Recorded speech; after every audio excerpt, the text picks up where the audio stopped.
Today on TFL, you join me out in Oregon on the trail with the group from Firestone, checking out some new Firestone Destination tires. That's what we're demoing, but we're going to be taking this very built-out Tundra on the trail and seeing how it does, because not a lot of these Tundras are built out yet. This is one of the first, and it's a really cool build. It took a while to get up here. We started out around 1959. But we didn't do all that just to get here. We did it to give you a truck that'll take you anywhere. This is the new Nissan. Now, easily the most important thing that this truck has going for it is this big steel bumper on the front, because that fixes the poor approach angle that we've complained about in the past, and it also fixes the lack of recovery points. So Nick, right now we're hitting the trail in your kitted out Tundra, and this is one of the first new generation Tundras that I've seen with this many parts on it, because this truck is pretty new. It's not that easy to get aftermarket parts on these. Yeah, I got in line, I got on the list in November of last year, and finally got this one delivered in February. And I've been building it out, trying to source parts since May, since I knew guys were getting stuff ready. So a lot of the parts on this truck are the first of their kind, because these things are just starting to come out. So like your front bumper, right? Yeah, the big Baja bumper from CBI Off-Road. I've got the full width. It's the full height one. That's the first one in the country. Nice. The other guys had half height ones, and so when they sent that to me, I was delighted and surprised. Like, yeah, buddy, you got the first one. You know. So what about the rear bumper? Is it the same case with it? No, actually, that one was full production. I mean, it was probably one of the first runs of production, right, but it wasn't prototype. Is that still hard to get your hands on? C4 bumper. Yeah, I mean, you had to. I ordered it in, I think, April, and then delivered in late July. I know that there's a couple parts that you're still waiting on, because your cab configuration, this isn't the longest crew cab that you can get. No, yeah, most everybody's gonna get the Crew Max with either the 5.5 foot or 6.5 foot bed, but I got the double cab, right, with the 6.5 foot bed. So shorter rear doors, and that made it, well, that made it so that you can't get your hands on a set of rock sliders yet, right? Yeah, right. My buddies at CBI really want to get me some rock sliders, and boy, I really want them to get me some rock sliders, because usually it's the first thing I put on a vehicle. But because they've not had hands-on with a double cab yet in Idaho Falls, they don't have any for me yet. And then it's the same case with the roof rack? Yep. I really want a Rhino rack up there, but they've only got one for Crew Max so far. But I mean, luckily, you've still got your bed rack system. Yeah, I got the first Leitner Designs Tundra 6.5 foot bed rack. Right. And now decked, which I also have in the bed, they've got ready for 6.5 foot Tundra as well. Nice. And then you've got some storage on the side of the bed rack, and then you've got a roof nest up top with an aluminum construction, right? Yes, sir. Yeah, that's the new Falcon Pro, the Halo tent, and it's also 6 inches shorter than Falcon 2, slightly taller, but because it has a U-bar that opens up this way, the whole tent sort of opens like in a diamond shape.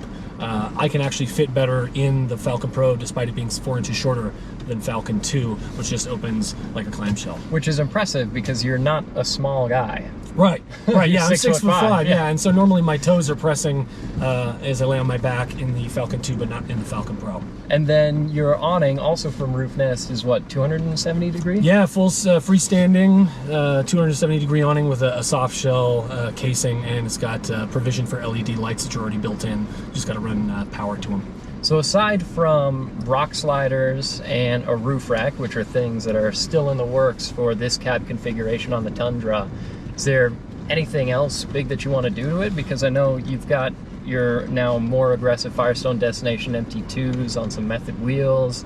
I got the XTs actually. Oh, you got I got MTs on my 2 other vehicles. Right. But this one I went with the XT because I do a lot of highway driving, and moreover, I drive this up to Mount Hood in Oregon in snow, and I wanted the 3 Snow Peak rating on those. But man, we should talk about my suspension, because that's probably where I've done the most work. So up front, I've got Camberg upper control arms, and those were prototype. There's a 1 of 4 prototype sets that Camberg made, and also comes with rear trailing arms, upper and lower.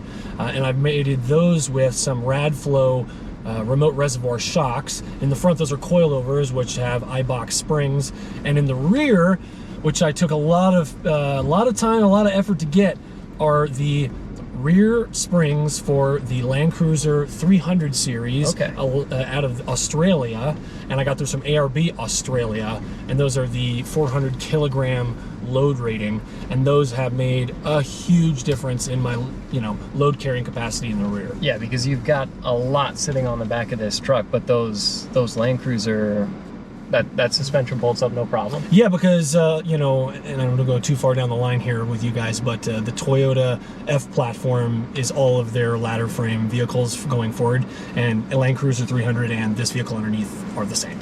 Okay, nice. Yeah.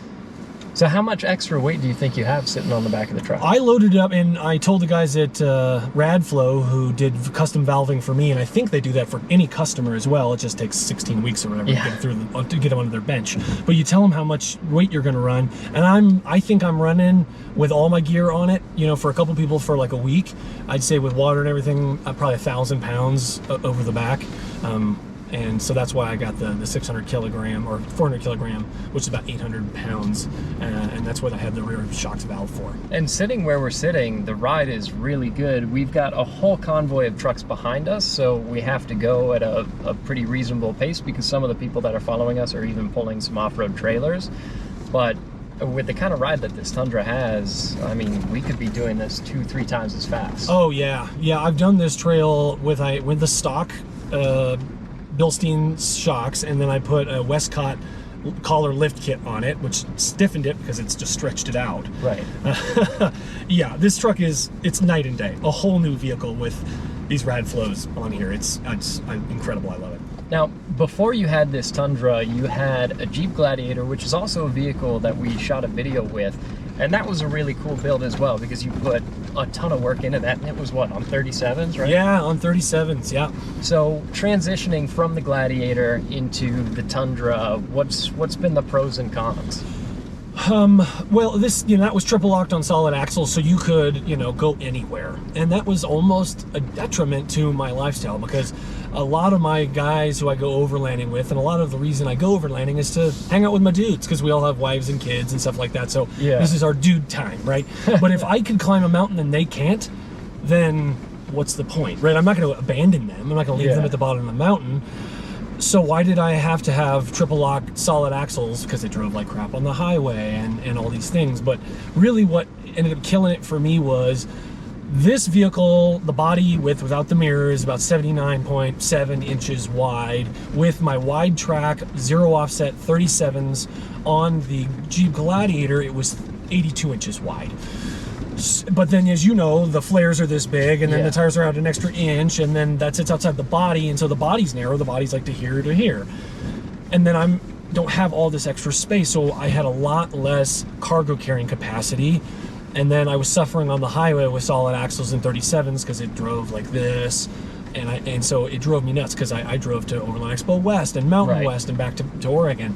I put 18,000 miles on that truck in 8 months in 21.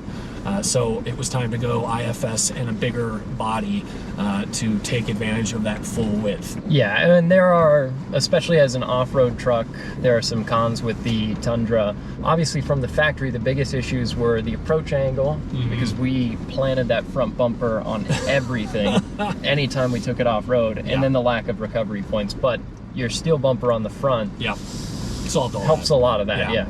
And I think it improves the aesthetics too, because that was one of the things, like, I still think this truck's kind of ugly. So you don't love the big grill? Oh my God. No, when they reveal it, it's like, oh my God, it's hideous.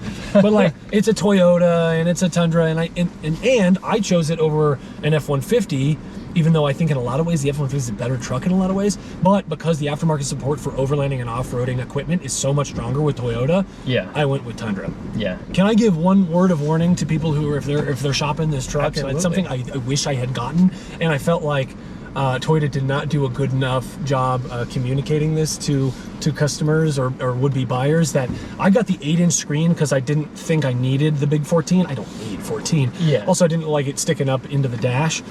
But you cannot get all of the trail cams on the 8-inch screen. Right. So and especially since it's such a big truck and a big hood, it's you a sit low blocky in hood. it. If you want to see what's in front of you, especially when you're climbing a hill, you'll want to get those trail cams, and that means you'll want to get the 14-inch screen. So hopefully over time it'll be a little bit easier to get parts for them, because I know at the moment it's still really difficult to do. But that's why it's so cool to get to take a look at this being, I mean, the first really kitted out Tundra that I've seen, and it's starting to happen more and more. Yeah. But this is really one of the few. So Yeah. thanks for showing us around it. No, thank you, and thank you for the interest, and yeah, I'm proud of this, and I recommend it. I mean, this is my first real full-size Overland truck, and I was worried it wasn't going to hold up to what we needed it to do, especially tighter trails, but man, it's been a real treat. Nice. Yeah.